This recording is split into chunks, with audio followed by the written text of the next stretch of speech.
보실까요? 하나님 말씀은 구약성경 하박국 3장 16절에서 19절 말씀입니다. 하박국서 우리 3장 16절에서 19절 말씀입니다. 한 절씩 교독할까요? 내가 16절 먼저 읽습니다. 내가 들었으므로 내 창자가 흔들렸고 그 목소리로 말미암아 내 입술이 떨렸도다. 무리가 우리를 치러 올라오는 환난 날을 내가 기다림으로 썩이는 것이 내 뼈에 들어왔으며 내 몸은 내 처소에서 떨리는도다.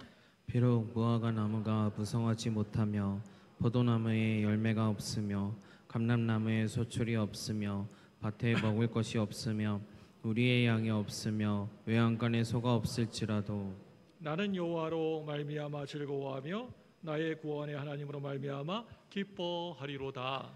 주 여호와는 나의 힘이시라. 나의 발에 사슴과 같게 하사 나의 높은 곳으로 다니게 하시리로다. 이 노래는 주의하는 사람을 위하여 내 수금에 맞춘 것이니라. 아멘. 할렐루야. 옆에 분의 얼굴 눈을 바라보면서 인사하겠습니다. 내 옆에 앉아주셔서 감사합니다.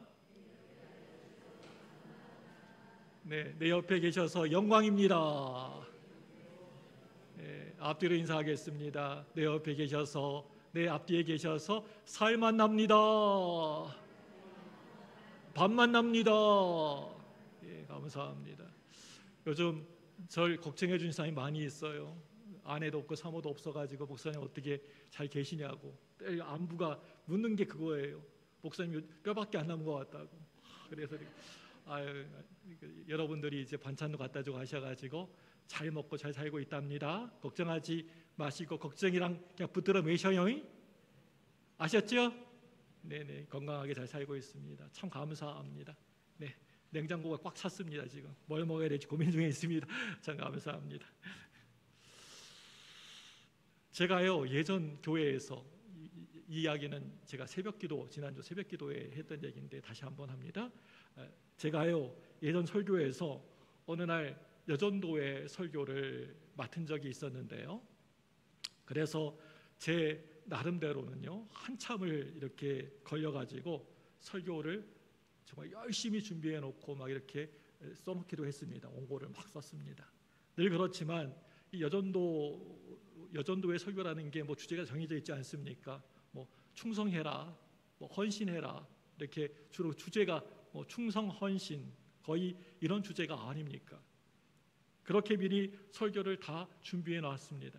그런데 몇 시간 전에 어떤 60대 후반쯤 되시는 나이가 지긋하신 권사님하고 이야기를 서로 나누게 되었습니다. 그 권사님이 저에게 이런 말씀을 하시는 겁니다.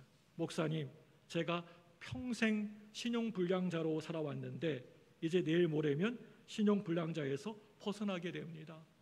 참 그 말을 듣는데 제 가슴이 먹먹해지는 것입니다. 그도 그럴 것이 그 권사님은 새벽에 새벽기도에 기도하러 오시다가 교통사고가 나가지고 남편은 그 자리에서 그냥 돌아가시고 본인은 평생을 쩔뚝쩔뚝 다리를 저르면서 화장품을 판매하러 다니셨던 권사님이셨기 때문이었습니다. 얼마나 안타까운 일입니까? 그것도 교회 기도하러 나오시다가. 그런데 그 말을 듣고 나서 집으로 왔는데 도무지 그 권사님 앞에서 헌신에 관한 여전도의 설교를 할 자신이 제가 안 나는 겁니다. 여러분들도 한번 생각해 보시기 바랍니다. 평생 세상에서 신용불량이라고 하는 굴레가 따라다녔는데 거기다가 대고 제가 교회에 열심히 충성하십시오, 교회에 헌신하십시오 라고 도저히 이런 설교를 할 수가 있겠습니까? 그래서 하나님께 기도했습니다. 하나님, 저 이 설교 도저히 못하겠어요. 벼룩도 낯짝이 있지 어떻게 그런 권사님 앞에서 교회에 충성하라고 이렇게 말합니까? 하나님, 다른 설교로 바꾸겠습니다. 이 설교 못하겠습니다. 그렇게 한참을 기도를 했습니다. 그때에는 제가요 참 믿음이 부족했는가 봅니다. 그런데 그 다음날 권사님이 저에게 오셔서 이런 말을 하시는 것입니다. 그때 그 일은 지금 지나고 보니까요 다 하나님의 은혜였던 것 같아요. 모든 일이 다 감사한 일밖에 없는 것 같아요. 지금 우리 식구들 모두 예수 잘 믿고 있고요. 그 일 이후로 더 예수님 잘 믿고 있고요. 그리고 온 가족들이 우애도 있고 이렇게 늘 평안합니다. 참 감사해요. 모든 것이 은혜, 은혜, 은혜, 한없는 은혜. 여러분, 이 찬양처럼 그 모든 것들이 다 하나님의 은혜라고 고백할 수밖에 없는 겁니다. 지금에서 가만히 생각해 보니까요, 그때에는 그렇게 큰 고난이었고 너무나 견딜 수 없는 그렇게 힘든 일이었고 그런 모진 고통이었는데 내가 어떻게 그 모든 것들을 다 이겨냈을까? 이렇게 내 자신이 너무나 대견하게 생각되어지고 자랑스러워까지 할 때가 있습니다. 살다 보면 진짜 모든 것을 다 내려놓고 그냥 아무것도 하기 싫고 포기하고 싶을 때가 있지 않으십니까? 여러분 그렇지 않나요? 저는 간혹 그럴 때가 있어요. 다 포기하고 싶을 때가 있어요. 다 내려놓고 싶을 때가 있습니다. 너무 힘드니까. 그래 이만큼 왔으면 이만큼 했으면 됐어 하고 그 자리에 털썩 주저앉고 싶을 때가 있지 않으십니까? 저도요 그리 긴 인생을 살아오진 않았지만 살면서 세상을 향해서 이럴 수가 있느냐라고 하면서 막 원망하면서 삿대질하면서 큰 소리로 빠락빠락 소리를 치고 싶을 때도 너무나 많은 게 사실입니다. 그것을 참아내고 하나님 앞에 나아가서 하나님께 감사하고 또 감사하며 살아간다는 게 그렇게 말처럼 쉬운 일은 아니었던 것 같습니다. 제 50평생 동안. 그런데 그럼에도 불구하고 하나님께 나아가서 감사하는 게 중요했던 것 같습니다. 여러분 어떤 상황과 환경 가운데에서도 감사를 여러분 잊지 마시기를 바랍니다. 다른 거 다 여러분 잊어버려도 감사 잊어버리시면 안 되셔요. 어느 순간에도 무슨 일이 있어도 여러분 감사하시기를 바랍니다. 오래전에 조간신문에 광수생각이라고 하는 만화가 있었는데요.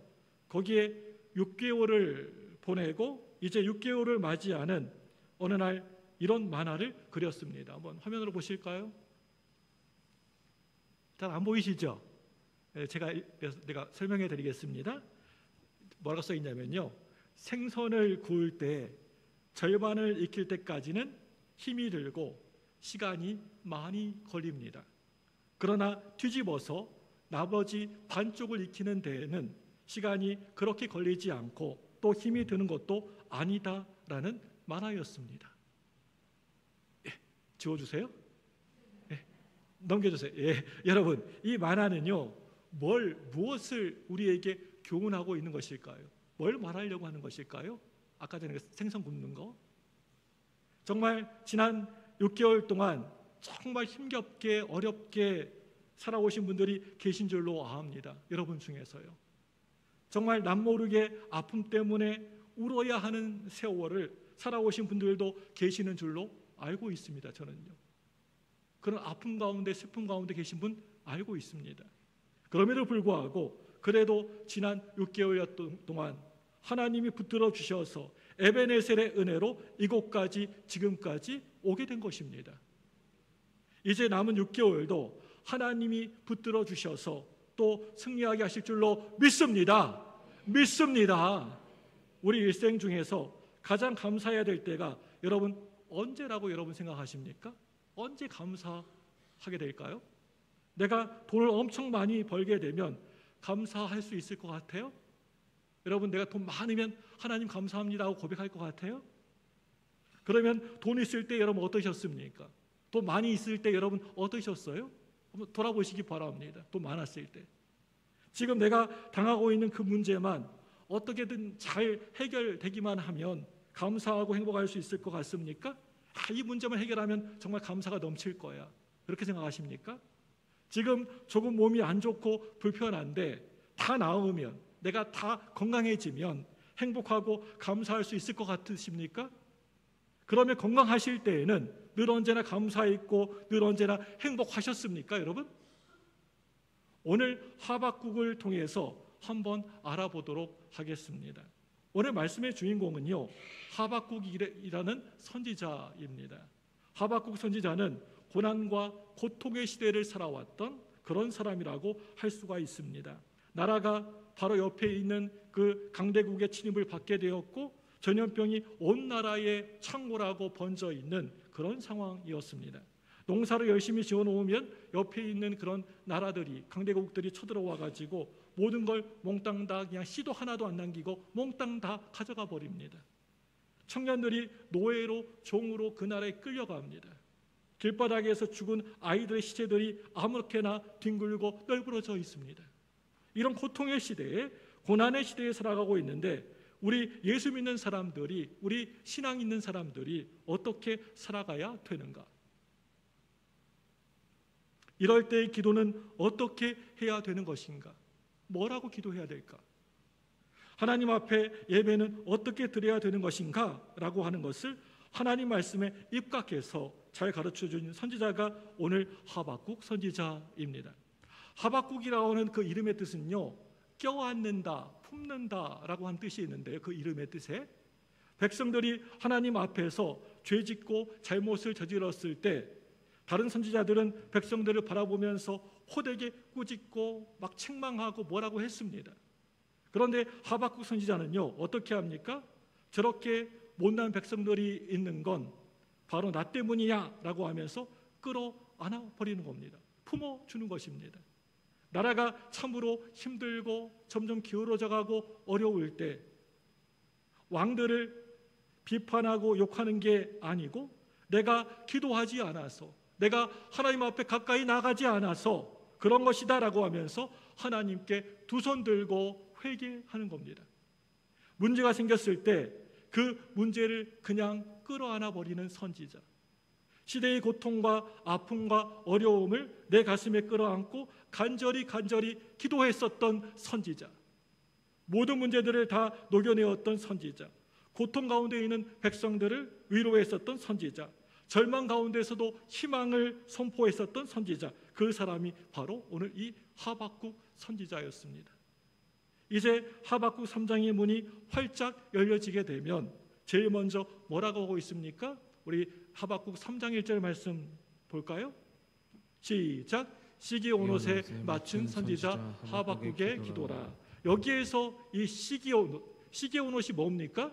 이 말이 무슨 말이냐면요, 이 시기 온 옷은 클라이막스, 절정이라는 뜻을 가지고 있는데요, 모두가 다 하나님의 백성들로 살아갑니다. 모두가 다 하나님을 잘 믿는다고 말하는 신앙인들입니다. 그런 사람들이 드린 예배 가운데 클라이막스가 무엇이냐? 하나님 앞에 기도하는데 그 기도의 클라이막스가 무엇이냐? 모두가 다 하나님을 신뢰하고 믿는 신앙을 가지고 살아가는데 어떤 신앙이 하나님을 정말 기쁘시게 하는 클라이막스의 신앙이냐라고 하는 겁니다. 오늘 말씀의 결론은요, 살아가면서 고통이 크면 클수록 더 감사하는 사람, 위기가 크면 클수록 더 하나님을 붙들고 신뢰하는 사람, 더 납작 엎드려서 세상을 끌어안고 품고 살아가는 사람, 그 사람이 바로 클라이막스 신앙인입니다. 그 당시의 이스라엘 상황은 우리가 처한 상황과도 너무나 흡사합니다. 너무나도 같아도 너무나 똑같습니다. 나라는 남쪽과 북쪽으로 쪼개져 있었습니다. 둘로 쪼개져 있었습니다. 북쪽에는 하나님이 계시지 않는, 성전이 없는 예배가 사라져버린, 제사가 사라져버린 그런 나라였습니다. 그런데 남쪽에는요, 성전도 있었고요, 제사도 있었고요, 예배도 있었습니다. 그래서 남쪽 유다 백성들은 하나님이 우리하고만 늘 함께 계셔, 우리 예배하고 있잖아, 이렇게 형식적인 예배를 계속 드리면서 그 삶 속에는 하나님이 전혀 안 계시는데 진실한 마음 없이 그저 눈에 보여지는 형식적인 예배를 드리면서 하나님이 자기를 분명히 지켜주실 거야, 나 이렇게 예배 드리고 있는데 하나님이 복 내려주실 거야 라고 그렇게 믿고 살았던 사람들이었습니다. 이 남쪽에 있는 그 유다 사람들이요. 그러다가 어느 날 갑자기 위기가 닥쳐오게 됩니다. 그랬더니 하나님이 뭐 죽었느니 살았느니 하면서 야단법석을 떨어댑니다. 그때 하박국 선지자가 이렇게 말합니다. 뭐라고 합니까? 요즘 말로 하면 농사가 잘 되어서 풍년이 들고 주가가 계속 올라갈 때에만 경제 지표가 높아질 때에만 하나님 감사합니다라고 하면서 고물가, 고금리, 성장을 멈춰지고 직장은 사라져버리고 모든 것이 힘들고 위기일 때에는 진정한 신앙인은 진정한 예배, 진정한 기도, 진정한 믿음과 신뢰를 보내는 것이다. 오늘 하박국 선지자는요, 이렇게 저와 여러분들에게 이 시간 강력하게 외치고 있습니다. 모든 사람들이 이 땅에 사는 날 동안에 다들 무슨 일을 하든지 잘 되어지고 성공하고 복받기를 원하지 않습니까? 여러분, 다들 그렇지 않습니까? 성공하기, 복받기 원치 않습니까? 내가 하고 있는 모든 일이 다 형통하기를 원하지 않으십니까? 이 세상에 그 누구도 고난을 좋아하고 실패를 좋아하는 사람은 그 누구도 아무도 없습니다. 그런데 오늘 말씀 보시면 오늘이 내 인생의 마지막 날이라 한다면 하나님의 앞에 섰을 때 내가 뭘 감사할 것 같으냐? 내 신앙을 변화시키고 내 삶을 변화시키고 내 기도를 변화시키고 내 인생을 바꾼 게 뭐냐라고 묻고 계십니다. 그게 나에게 닥친 어떤 고난일 수가 있다는 겁니다. 어떤 실패가 나를 완전히 바꿀 수가 있었다는 겁니다. 이 땅에 살아가는 동안에 나에게 성공이 다가오면 하나님 참 감사합니다. 나에게 이렇게 성공하게 해주시고 복 주시고 하나님 너무 감사합니다 라고 하면서 하나님께 감사합니다 감사합니다 라고 하는 게 보통 사람들, 일반적인 사람들의 모습이지 않습니까? 그런데 하나님 앞에 나아가서 서고 보니까 그때 내가 그런 고난을 당했기 때문에, 실패했기 때문에 낮아질 수가 있었다는 것을 알게 됩니다. 그때 내가 그런 고난이 있었기 때문에 고개 숙이고 이렇게 겸손할 수가 있었다는 겁니다. 그래서 성공 속에서도 하나님의 뜻을 알고 살아가는 것, 실패 속에서도 하나님의 뜻을 알고 살아가는 것, 내가 건강할 때에도 건강의 그 이유를 알고 살아가는 것, 내가 병이 들어도 고통 가운데 있어도 하나님 앞에서 감사하며 감사가 넘치는 삶을 살아가는 것, 이게 바로 신앙인이고 하나님의 백성이라고 하는 것입니다. 여러분들, 한 분 한 분을 향한 하나님의 뜻이 여기에 있습니다. 여러분, 그 뜻이 이해가 잘 되십니까? 하나님의 뜻은요, 어떤 상황에서도 내가 기뻐하고 즐거워하는 것입니다. 원망과 불평하는 것이 아니라 감사하고 기뻐하는 것입니다. 아무리 어렵고 힘든 일이 내게 닥쳐오더라도 다른 것, 세상에 있는 것들 사람 의지하고 세상 붙잡는 게 아니고요, 오직 기도로 믿음으로 승리하는 것입니다. 이게 믿는 사람들입니다. 도무지 감사를 하려고 해도 감사가 나올 수가 없을 때 그때 감사하는 것, 그게 진짜 신앙이고요, 진짜 감사라고 하는 것입니다. 하나님이 저와 여러분들에게 바로 이것을 원하시고 바라시고 계십니다. 데살로니가전서 5장 16절에서 18절 말씀 볼까요? 감사로 유명한 구절입니다. 시작. 항상 기뻐하라, 쉬지 말고 기도하라, 범사에 감사하라. 이것이 그리스도 예수 안에서 너희를 향하신 하나님의 뜻이니라. 범사에 감사하라, 하나님의 뜻이니라. 이 말씀은요, 제가 한 말 아닙니다. 제가 여러분에게 지어서 한 말 아닙니다. 하나님의 뜻입니다. 하나님의 말씀입니다. 하박국 선지자가 그렇게 애타게 외쳤던 오직 의인은 믿음으로 말미암아 살리라 라고 할 때 이 시대의 의인은 누구인가? 오늘 우리 시대의 절망의 시대에 희망을 말하는 고난과 고통의 시대에 새로운 길을 만드는 오늘 우리 시대의 하박국 선지자가 누구인가? 라고 하는 겁니다. 나라의 문제를 가슴에 품고 끌어안고 간절히 기도하는 사람, 교회가 점점 힘들고 어려워질 때 세상 사람들처럼 똑같이 교회를 바라보면서 욕하고 비난하고 막 그런 게 아니라, 코로나 시대 때 예수 믿는 사람들이 교회 더 욕하고 비난했습니다. 그런 게 아니라 교회의 어려움을 내 가슴에 부둥켜 안고 끌어안고 살아가는 사람, 모든 백성들이 이제 모든 것이 다 끝나버렸어 라고 원망할 때 그 문제가 바로 내 문제인 줄 알고 그 문제를 부둥켜 안고 살아가는 사람, 그 사람이 바로 이 시대의 하박국 선지자라고 하는 것입니다. 여러분, 이 정도 기도했으면 있던 문제가 사라져야 되는 거 아닙니까? 이 정도 신앙을 보여줬으면 문제가 해결돼야 되는 것 아닙니까? 그래서 포기하지 않고 살아가 있는데도, 기도했는데도 세상은 어떻게 됐습니까? 우리 하박국 3장 17절 말씀 볼까요? 시작. 비록 무화과 나무가 무성하지 못하며 포도나무에 열매가 없으며 감람나무에 소출이 없으며 밭에 먹을 것이 없으며 우리의 양이 없으며 외양간에 소가 없을지라도, 할까 말까 고민하다가 하겠습니다. 무화과 나뭇잎이 마르고 포도 열매가 없으며 감람나무 열매 그치고 논밭에 식물이 없어도 우리의 양떼가 없으며 외양간 송아지 없어도 난 여호와로 즐거워하리, 난 여호와로 즐거워하리, 난 구원의 하나님을 인해 기뻐하리라. 한 번 더 하겠습니다. 한 번 더 하겠습니다. 무화과 나뭇잎이 마르고 포도 열매가 없으며 감람나무 열매 그치고 논밭에 식물이 없어도 우리의 양떼가 없으며 외양간 송아지 없어도 난 여호와로 즐거워하리, 난 여호와로 즐거워하리, 난 구원의 하나님을 인해 기뻐하리라. 할렐루야.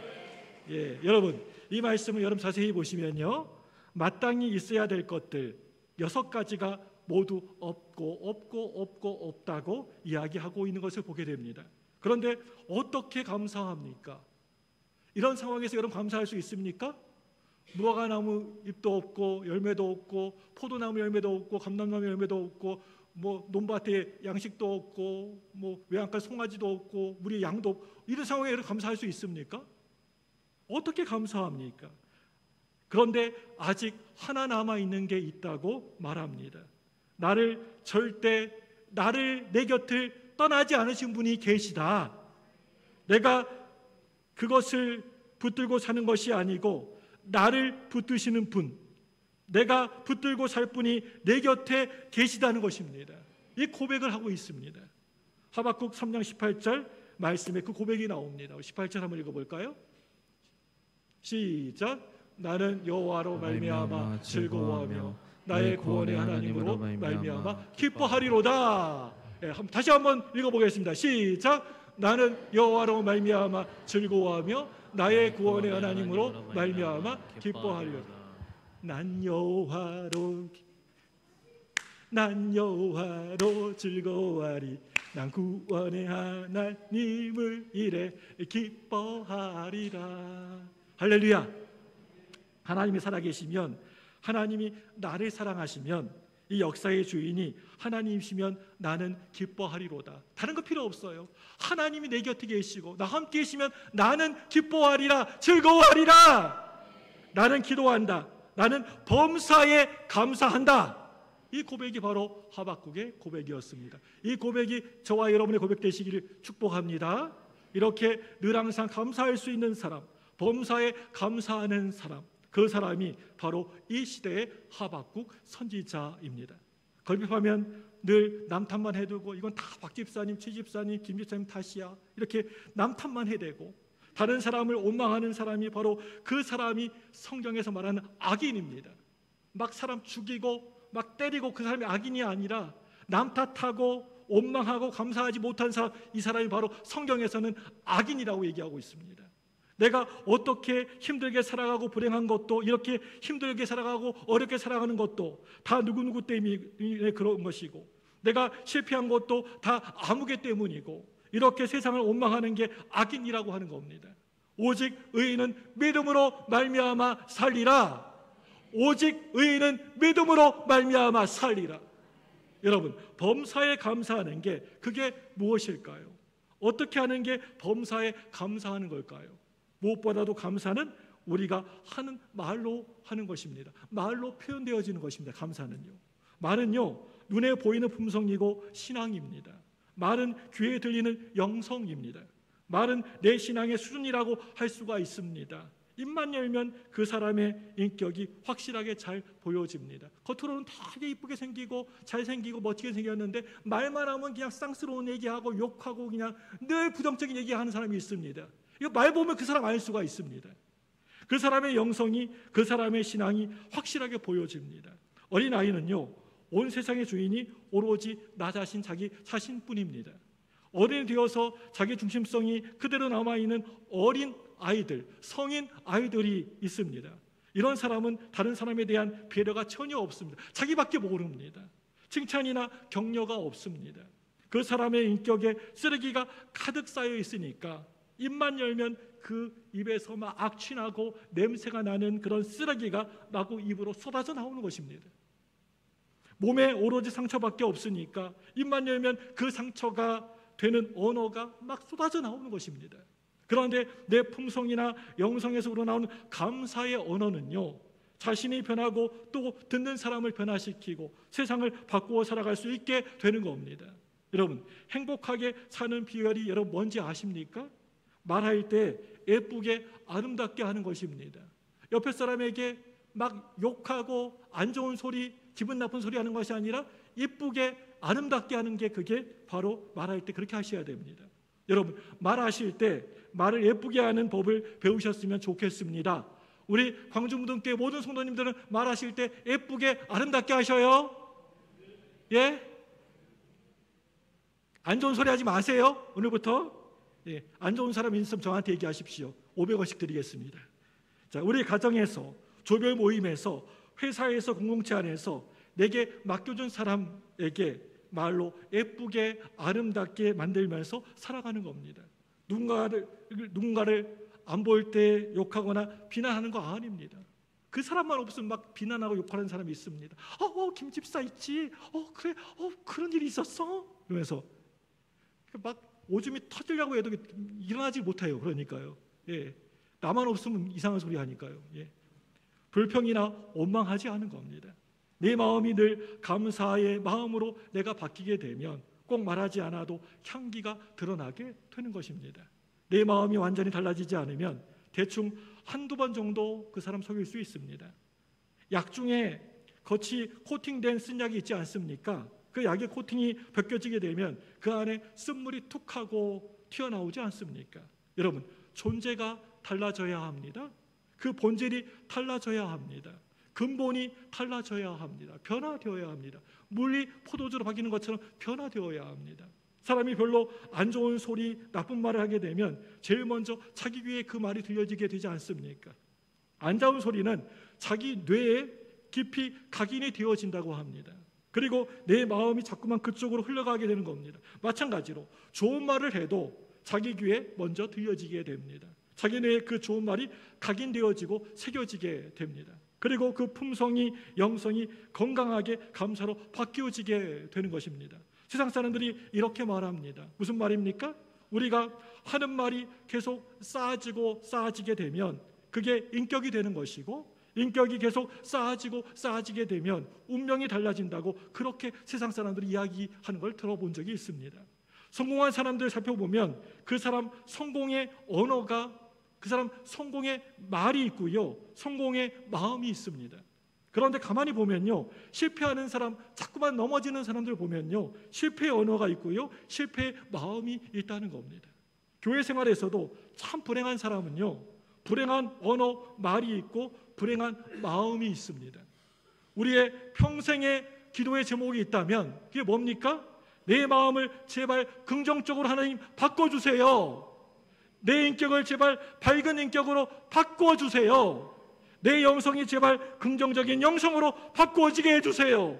이렇게 여러분 기도하시기를 바랍니다. 이런 기도 제목 여러분이 하시기 바랍니다. 시편 141편 3절 말씀 보겠습니다. 같이 보겠습니다. 시작. 여호와여, 내 입술에 파수꾼을 세워주시고 내 입술의 문을 지켜주소서. 내 입에 뭘 세워주라고요? 파수꾼을 세우시고 내 입술의 문을 지켜주소서. 하루아침에 안 벗겨지니까 혹시라도 내가 말로 실수할까 봐서, 혹시라도 부정적인 말을 할까 봐서, 남을 비판하는 말을 할까 봐서 오늘 내 입에 파수꾼을 세워달라고 시편의 시인은 기도하고 있습니다. 내가 바꾸어질 때까지, 변화될 때까지, 입만 열면 밝은 말이 튀어나올 때까지, 입만 열면 긍정적인 말, 감사의 그 말 언어가, 찬양의 언어가 쏟아져 나올 때까지 내 입에 파수꾼을 세워달라고 시인은 간절히 하나님께 나아가 기도하고 있는 것입니다. 그리고 내가 달라지고 났더니 입만 열면 좋은 향기가 풀풀 풍겨지게 되는 것입니다. 사랑하는 여러분들, 눈에 보이는 감사가 또 있습니다. 예배 시간마다 특별히 오늘과 같은 감사절기를 지키면서 내가 맺은 열매로 감사하는 것입니다. 받은 은혜를 물질로 감사하는 게 그게 감사절입니다. 이 세상에 물질보다 이렇게 표현할 수 있는 쉬운 방법이 물질밖에는 없습니다. 여러분, 만약에 여러분 목숨을 달라고 그러면 여러분 목숨 주겠습니까? 오늘은 이번 맥주 감사절에는 여러분 팔다리를 받겠습니다. 팔다리를 떼어가지고 바치십시오. 그러면 여러분 바칠 수 있겠습니까? 가장 쉽고 쉬운 것이 물질을 하나님께 드리는 것입니다. 근데 그걸 여러분 잘 못하십니다. 힘들고 어려워하십니다. 그게 맥주 감사절이고요, 맥주절입니다. 속으로 이렇게 생각하는 분 계십니다. 마음이 뭐 중요한 거지 목사님? 목사님 마음이 중요한 거지 물질이 뭐 그리 중요해? 여러분, 그렇다면 평생 하나님으로부터 하나님 마음만 받고 사시기 바랍니다. 그렇게 생각하시면 하나님 마음만 많이 받으세요. 엄청 많이 받으세요. 물질, 여러분 솔직하게 한번 말해 볼까요? 그 사람의 물질관이, 재물관이 어떠한가 하고 그 사람의 물질관을 보면 모든 게 보여지는 것 같습니다. 하나님이 물질이 중요한 것이 필요한 것이 아니고 우리에게 물질이 중요하니까 내게 중요한 것으로 하나님을 섬기는 겁니다. 하나님이 단 하나밖에 없는 독생자 외아들, 다른 사람이 아닌 내게 그분을 주셨던 것처럼 내가 가장 귀하게 생각하고 소중하게 생각하는 것을 하나님께 아까워하지 않고 드리는 것입니다. 잠언 3장 9절 10절 말씀 보겠습니다.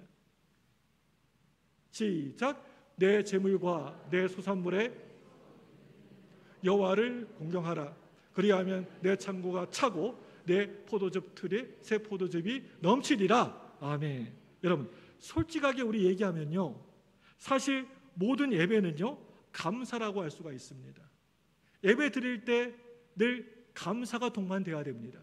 그게 뭐 주일 낮 예배든 저녁 예배든 우리가 새벽 예배든 수요 예배든 금요 예배든 사실은 감사가 동반되어야 합니다. 그래서 모든 예배에서 봉헌이, 헌금이, 물질이 반드시 따르게 되어 있습니다. 제가 있었던 서울에 있었던 교회는 늘 새벽 예배도 금요 예배도 수요 예배도 늘 봉헌이 있었습니다. 그게 바로 나 자신이기 때문입니다. 예배 시간에 감사의 표현입니다. 소를 드릴 만한 사람은요 소를 잡아가지고 드리면 되는 겁니다. 그리고 또 양을 드릴 만한 형편의 사람은요 양 잡아가지고 제사 드리면 되는 겁니다. 그런데 찢어지게 가난한 사람은요 조그만 비둘기 한 마리를 바쳐도 마치 커다란 소 한 마리를 바치는 사람처럼 하나님께 그 제물을 드리면 하나님이 너무나 기뻐하신다는 겁니다. 이 예물은 바로 하나님께 예배하는 나 자신, 자기 자신입니다. 봉헌 드리는 것은, 예배 드릴 때 헌금 드리는 것은 예배하는 자기 자신, 나 자신이라는 것입니다. 하나님은 손짓 한번, 많은 말씀도 안 하시고 말씀 딱 한마디만 하시면 우리 모든 인간들을 다 구원하실 수 있으시지만 외아들 독생자를 우리에게 내어주셔서 나를 구원해 주셨다는 겁니다. 얼마나 감사합니까? 오늘 말씀 하박국 말씀이 가르쳐주는 감사의 방법, 감사의 차원이 있습니다. 고통과 고난의 시대에 살아가면서 이전보다도 더 크게 감사하는 것입니다. 위기의 시대에 더 향기롭게 감사하는 것입니다. 더 큰 감사, 더 큰 승리입니다. 요즘 국내 어디를 두루 살펴보아도 정치, 경제, 사회, 교육, 교회 어디를 보아도 고난과 고통과 위기가 아닌 것이 없는 그런 세상에 우린 살고 있습니다. 요즘 같은 이럴 때 어려움과 고통을 느끼지 않는 사람이 여러분 몇이나 될까요? 문제와 어려움이 없는 가정이 여러분 몇이나 될까요? 이럴 때 우리 예수 믿는다고 하는 사람들은 무엇을 어떻게 해야 되는 것입니까? 어떻게 살아가야 되는 것입니까? 도대체 어떻게 기도해야 되는 것입니까? 어떻게 우리가 교회에 나와 예배를 드려야 되는 것입니까? 오늘 말씀 하박국 마지막 장 마지막 절입니다. 우리 하박국 3장 19절 말씀 함께 보겠습니다. 시작. 주 여호와는 나의 힘이시라. 나의 말을 사슴과 같이 하사 나를 나의 높은 곳으로 다니게 하시리로다. 이 노래는 주의하는 사람을 위하여 내 수금에 맞춘 것이니라. 아멘. 믿음 생활하다가, 우리가 예수 믿고 신앙생활하다가 내가 깊은 골짜기 가운데, 깊은 수렁 가운데 넘어져 쓰러져 있는데 거기에서 절대 일어날 수가 없는 겁니다. 온갖 여러 귀신들이 막 우글우글거리고 자기를 해치려고 하는 온갖 많은 짐승들이 나에게 막 덤벼드는 겁니다. 온갖 여러 악취나는 것이 꽉 차 있는 것입니다. 아, 내가 여기에 있을 곳이 아니구나. 힘내어서 언덕을 뛰어오르기 시작을 합니다. 그런데 제일 위에 정상에 올라가서 이렇게 큰 소리로 외치는 겁니다. 아, 그렇구나. 세상이 이렇게 아름다웠구나. 나를 해치려고 했던 모든 원수들이 다 사라졌구나. 그래, 여기에 올라오기 참 잘했어. 정상에서, 꼭대기에서 하나님께 감사를 올리고 찬양하는 것입니다. 사랑하는 여러분들, 오늘은 맥주 감사절입니다. 1년에 한 번 있는 그런 절기, 맥주 감사절입니다. 맥주 감사절은요, 다른 어떤 날이 아니라 하나님의 살아계심을 내가 믿고 하나님 말씀을 내가 믿는 것입니다. 바로 이 날이 맥주절, 맥주 감사절입니다. 혹시 여러분 중에 구원의 감격을 잃어버리고 지금까지 살아온 분 계십니까? 형식적으로 내가 어렸을 때부터 교회 다녔으니까, 우리 부모님이 신앙생활을 했으니까 그냥 형식적으로 교회 왔다 갔다 하는 분 계십니까? 구원의 감격도 하나도 없이, 기쁨도 없이 내가 하나님의 가족이 되고 구원받았다는 사실 때문에 불평과 원망이 떠나고 한없는 감사와 기쁨이 살아나는 복된 시간 되기를 예수님의 이름으로 간절히 축복합니다. 기도하겠습니다.